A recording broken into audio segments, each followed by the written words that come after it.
ఎవడన్నా మిడకామి తలకాయ ఉన్నాడు 2 కోట్ల విలువ చేసే భూములలో జూ పార్క్ పెడతాడే 3000 ఎకరాలు గాయన వరకు అంబానీకి ఇస్తాడు ఆయన వచ్చి ఇక్కడ ఏనుగులు సింహాలు పులులు పెడతాడట. రేవంత్ రెడ్డి ఎప్పుడు చెప్పుకుంటుంటాడు నేను నల్లమలకి వెళ్ళి వచ్చినా ఆ నల్లమలని మిస్ అవుతున్నట్టున్నాడు. అందుకే ఇక్కడ ఒక జూ పార్క్ పెట్టి అప్పుడప్పుడు వచ్చి జంతువులను చూసిపోతా క్రూర మృగాలను చూసిపోతా అన్నట్టు ఇక్కడ 3000 ఎకరాలు మీ ఫ్యూచర్ సిటీలో ఇస్తాడంట. ఇదేనా ఒక ప్రభుత్వాన్ని నడిపే పద్ధతి? కోహెడలో 178 ఎకరాల ఆనాడు పండ్ల మార్కెట్ పెట్టేందుకు కేసీఆర్ గారి నాయకత్వంలో భూమిని కేటాయించడమే కాదు 50 కోట్ల నిధులు కూడా అడ్వాన్స్గా ఇచ్చినాం. ఇస్తే ఇవాళ ఇక్కడ కోహెడలు ఉండదట మార్కెట్ ఏడుకోవాలి రాచకొండ గుట్టలకు రామోజీ ఫిలిం సిటీ అవతలకు అన్నట్టు గుట్టల పైన ఎక్కడో కట్టుకో అన్నట్టు. ఎవడన్నా నిజంగా మిడకాయ మీద తలకాయ మీద ఆలోచన చేస్తాడా? ఇట్లా ఎవరు పోతారు పండ్ల మార్కెట్కు? వ్యాపారులు చిన్న చిన్న వ్యాపారులు పోతారు. వాళ్ళు గుట్టలలో పోయి దందా చేసుకునే పరిస్థితి ఉంటుందా?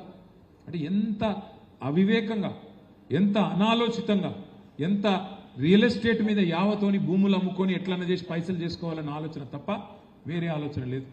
ఫ్యూచర్ సిటీ చుట్టూ కూడా మొత్తం జరుగుతున్నది భూదందానే. మొత్తం రేవంత్ రెడ్డి గారి అన్నదమ్ముళ్ళు ఆయన బంధువులు మాడుగుల దాకా భూములు కొన్నారు. జయపాల్ రెడ్డి గారి కుటుంబ సభ్యులు ఈయన బావమరుదులు ఈయన అన్నలు తమ్ముళ్ళు మొత్తం గద్దల్లాగా వాలిపోతా ఉన్నారు. ఎక్కడ సీలింగ్ భూమి ఉంటే అది పట్టా భూమి కావాల్సిందే. ఎక్కడ పట్టా భూమి ఉంటే నువ్వు ఇస్తావా లేకపోతే సస్తావా.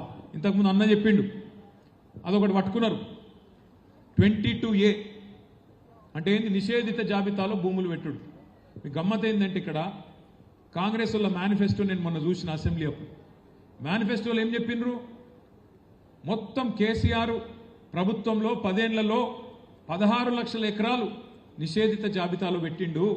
మేము రాగానే 100 రోజుల లోపలనే అవన్నీ కూడా వాపస్ ఇచ్చేస్తాం తీసేస్తాం అని చెప్పింది. కానీ ఇప్పుడు చేస్తున్నది ఏంది? 16 లక్షల ఎకరాలు ఆనాడు నిషేధిత జాబితాలో ఉంటే ఈరోజు 1 కోటి ఎకరాలను నిషేధిత జాబితాలో పెట్టిండు రేవంత్ రెడ్డి ప్రభుత్వం. ఎందుకు పెట్టిండ్రు? మీ ఎమ్మెల్యే గారు బెదిరిస్తాడు ఫోన్ చేసి ఎవరైనా లేఅవుట్ వేస్తే ఇస్తావా సస్తావా అంటాడు. ఎట్లిస్తాడు ఆయన? ఏడికెళ్ళిస్తాడు? నువ్వు అడిగేది 30% 40% భూమి నాకు ఇవ్వాలంటాడు. ఏడికెళ్ళిస్తారు? ఇయ్యా అంటాడు అనుకో వెంటనే తీసుకుపోవాలి పొంగులేటి శ్రీనివాసరెడ్డికి చెప్పాలి. పొంగులేటి శ్రీనివాసరెడ్డి ఏం చేస్తాడు? అధికారులకు ఫోన్ చేసి కలెక్టర్కి ఫోన్ చేసి బెదిరిస్తాడు. వెంటనే పెట్టవాయా నువ్వు నిషేధిత జాబితాలో పెట్టు అనగానే అట్లా పెరుక్కుంటా చాంతాడంత అయ్యి ఈరోజు కేసీఆర్ గారి టైంలో 16 లక్షల ఎకరాలు జాబితాలో ఉంటే ఇవాళ 1 కోటి ఎకరాలకు పోయింది. అంటే ఇక్కడ ఏం నడుస్తున్నది ఈ రాష్ట్రంలో అనేందుకు ఒక చిన్న ఉదాహరణ మీకు. అట్లాగే ఎంత అరాచకం అంటే ఇవాళ మన నాయకులు మన కౌన్సిలర్లు ఇబ్రాహీంపట్నంలో మీరందరూ కష్టపడితే ఇబ్రాహీంపట్నంలో మీరందరూ గట్టిగా పోరాటం చేస్తే మరి 24 సీట్లకు గాను 13 కౌన్సిలర్ సీట్లు మనకు రైట్ రాయల్గా ప్రజలు మనకు అప్పచెప్పిండ్రు. ఒకరు ఇండిపెండెంట్ మనకు తోడైంది. ఇక అసలు ఎలక్షన్ ఎక్కడికి వెళ్ళి ఉంటుంది? రైట్ రాయల్గా ప్రజాస్వామ్యంలో మెజారిటీ ఎవరికి వస్తే వాళ్ళు గెలవాలి కదా. కానీ ఏం చేసిండు? ఒక అమ్మాయి 3 సార్లు కౌన్సిలర్ 3వసారి గెలిచింది శ్వేత. ఆ శ్వేత గారికి బీసీ సర్టిఫికేట్ లేదని చెప్పి కొత్త కేసు. ఇక మన సుదర్శన్ రెడ్డి గారు మన మున్సిపల్ చైర్మన్ ఆయన ఎప్పుడో 20 ఏళ్ల కిందట ఆనాడు కాంగ్రెస్ ప్రభుత్వంలో భూమి కొనుక్కుంటే వాళ్ళ ఊర్లే ఇలా భూమి భూదాన్ భూమి అని చెప్పి ఆయన మీద కేసు. అట్లాగే ఒక తమ్ముడు ఇండిపెండెంట్ కౌన్సిలర్ ఆ తమ్ముడు వాళ్ళ మదర్ని తీసుకుపోయి హాస్పిటల్లో పెట్టి ఆమె హాస్పిటల్లో ఉన్నది నువ్వు వెంటనే రా అని చెప్పి ఆ తమ్ముడి మీద ఒత్తిడి. రాములు గారి అబ్బాయి త్రిలోక్ మరి వారింట్లో అంత కష్టం వచ్చినా చివరికి అంత్యక్రియలకు అటెండ్ అయ్యి మళ్ళీ 24 గంటలు కూడా గడవక ముందే తిరిగి వచ్చి మొండితనంతో జిద్దుతో గెలిచి తీరాలే ప్రజాస్వామ్యం అని చెప్పి మొండిగా పోరాటం చేసి మన 13 మంది కౌన్సిలర్లు ఇవాళ ఇక్కడ గెలిపించింది మన పార్టీని కాదు, గెలిపించింది ప్రజాస్వామ్యాన్ని, గెలిపించింది ప్రజల అభిమతాన్ని, బతికించింది ఖచ్చితంగా ఈ రాష్ట్రంలో రాజ్యాంగ హక్కులను అనే మాట నేను మీకు విజ్ఞప్తి చేస్తా ఉన్నా.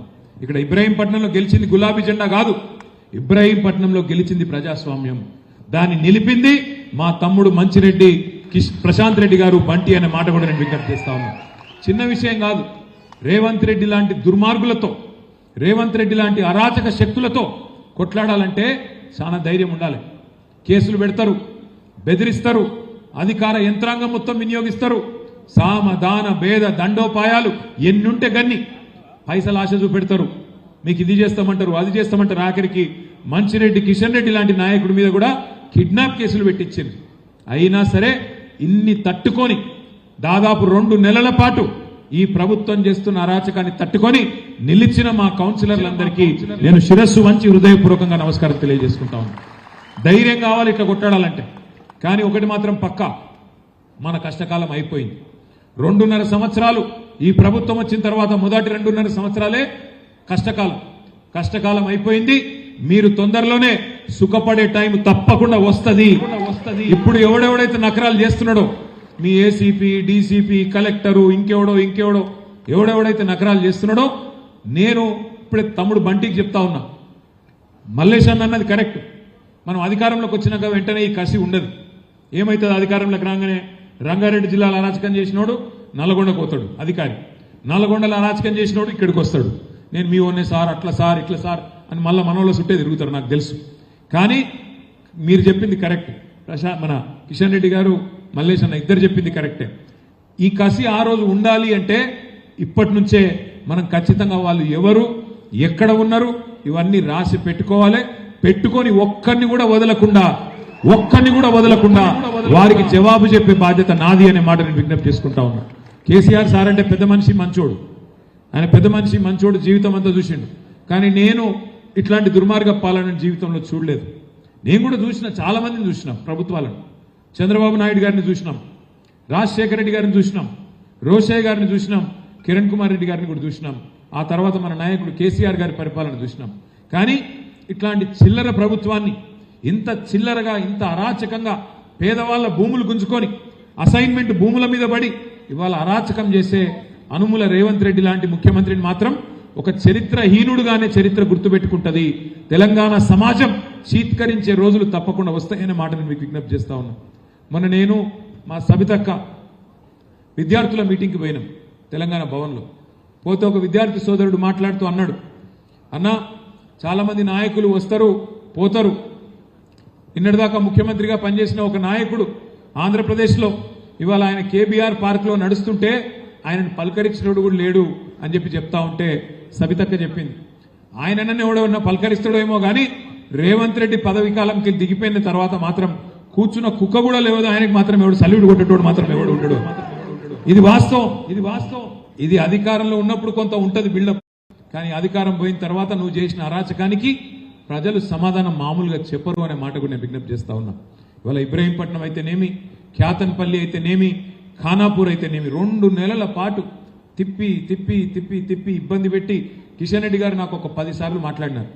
సార్ మీరు ఎలక్షన్ కమిషనర్కు మాట్లాడండి, ముఖ్యమంత్రి కార్యాలయంలో ఉన్న అధికారులకు మాట్లాడండి, కోర్టు తీర్పునన్నా గౌరవించమనండి, కోర్టు ఎలక్షన్ పెట్టమని చెప్పింది, మనం అడుగుతున్నది ఎలక్షన్ పెట్టమనే కదా, ఏం అడుగుతున్నాం అంటే కూడా వాళ్ళు ఉల్కరు పల్కరు. ఆఖరి కోర్టులు అంటే కూడా వీళ్ళకి గౌరవం లేకుండా పోయింది. అందుకే నేను మీతో ప్రార్థించేది, తప్పకుండా తొందరలోనే పెద్దలు కేసీఆర్ గారి దగ్గరికి మన చైర్మన్ గారిని, కౌన్సిలర్లందరినీ వెంటనే తీసుకొని పోతా.